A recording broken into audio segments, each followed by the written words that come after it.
Wir tauchen heute in die Geschichte von Magic the Gathering ein. Mirrodin, eine metallische Welt voller Wunder. Doch wie entstand sie und welche Mysterien birgt sie? Bleibt am Ende dran für die spannendsten Infos und Trivias rund um das Set. Kurz zur Erklärung: Schauplatz von Mirrodin ist die gleichnamige Ebene, eine künstliche Welt, die vom Planeswalker Khan geschaffen wurde, ursprünglich Argentum hieß und vom Memnarch nach Mirari benannt wurde. Mirrodins Umwelt und deren Bewohner mischen Organisches und Metallisches. Mirrodin wird von 4 Satelliten umkreist, die abwechselnd Sonnen und Monde genannt werden. Sie entsprechen der roten, schwarzen, weißen und blauen Magie. Grün war besonders abwesend, bis Glisser, die Sonnensucherin, der Ursprung der grünen Magie wurde. Das Set erschien am 2. Oktober 2003 und konzentriert sich auf 5 Hauptregionen auf ganz Mirrodin, die jeweils einen Teil der Magic-Farbpalette entsprechen. Die Oxida-Kette, eine Bergkette, die von Kobolden und dem menschlichen Wulchox-Stamm bevölkert ist. Die Tangle, ein dichter Dschungel, bevölkert von Elfen, dem menschlichen Sylvox-Stamm und Bestien. Der Mephidros, ein schlammiger Sumpf und eine Heimat von Nim, den sogenannten Zombies, und dem menschlichen Moriok-Stamm. Und das Quecksilbermeer, ein Meer aus Quecksilber, das von Vedalken und dem menschlichen Neurok-Stamm bevölkert wird. Schlussendlich die messerscharfen Gräserlandschaften, die Ebenen von Mirrodin, bewachsen mit scharfem metallischem Gras und Heimat der Leonin, des menschlichen Aureox-Stammes und Loxodons. Die Hauptfigur der Geschichte ist die Elfe Glisser Sonnensucher, die all diese Orte besucht, geleitet von der Rache an den Maschinen, die ihre Familie getötet haben. Die Geschichte ist in dem Roman The Moons of Mirrodin von Will McDermott festgehalten. Und hier der Teil, wo ihr in die Geschichte eintauchen könnt. Ich spreche euch die Zusammenfassung der Geschichte vor. Memnarch wanderte durch Argentum, von Khan zurückgelassen, als Aufseher der Ebene. Mathematisch gesehen schien ihm alles zu einfach zu sein. Die Blinkmoths faszinierten ihn, da dies das einzige war, was Khan importiert hat, anstatt zu erschaffen. Er beschloss, mehr Lebensformen rüberzubringen. Bevor er dazu kam, bemerkte er einen seltsamen schwarzen Fleck, den er sich wegwischt und unwissentlich mit einem mysteriösen Öl infiziert. Kapitel 1 beginnt eine unbekannte Zeitspanne später. Wir treffen Glisser, eine Elfenkriegerin, die der Tadelszeremonie nicht traut, bei der die Trolle des Tangle die Elfen schmerzhafte Erinnerungen vergessen lassen. Elfen bekommen Ausbrüche dieser unterdrückten Erinnerung, aber die von Glisser sind etwas besonders. Sie bekommt Ausbrüche, in denen sie sich an eine andere Welt erinnert. Eine Welt, in der nicht alles Leben von Metall durchdrungen ist. Als die Trolle sie entführen, stellte sich jedoch heraus, dass sie beschützen wollen. Alle 100 Zyklen kommen die sogenannten Leveler, um den größten Krieger im Tangle zu töten, aber die Trolle wollen Glisser retten, weil sie ein Schicksal hat. Glisser ist nicht erfreut zu hören, dass sie ihre Familie dem Erdboden gleichmachen lassen, nur weil sie kein Schicksal haben. Also stiehlt sie ein Schwert, entkommt und geht nach Hause, kommt aber zu spät an.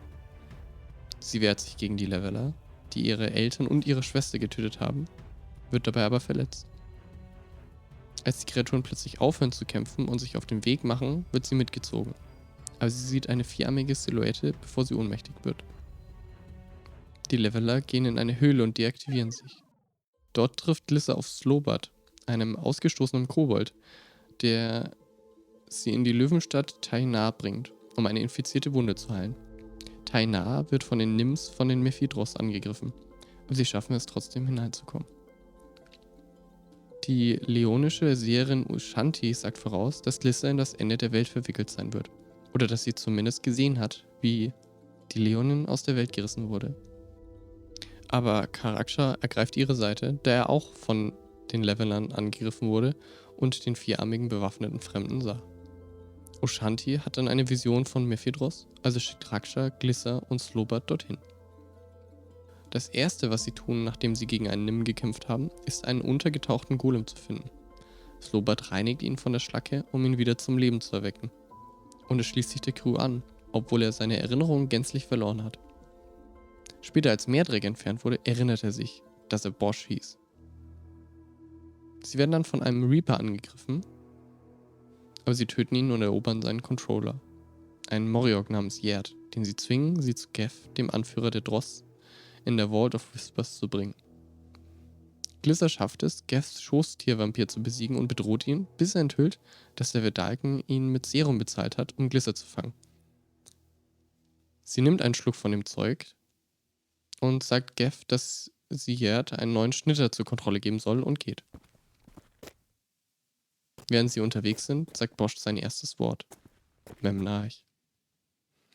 Die drei kehren nach Taina zurück, aber nach ihrer Ankunft wird es von Aerophins angegriffen. Die von den Vedalken entworfenen Thopter richten große Zerstörung an und töten Rishan, Ushandis Tochter und Rakshas Geliebte. Danach können sie nicht bleiben, also bringt Glissa, Slobat und Bosch zurück zum Baum der Geschichten. Sie spricht mit Schund, dem Anführer der Trolle, der ihr sagt, dass sie ein Nexus großer Macht ist und dass ihre Leuchtsignale eine Erinnerung an eine Welt sind, auf der die Elfen lebten, bevor sie nach Mirrodin transportiert wurden. Chant weiß das, weil er allein alt genug ist, um sich daran zu erinnern, selbst transportiert worden zu sein.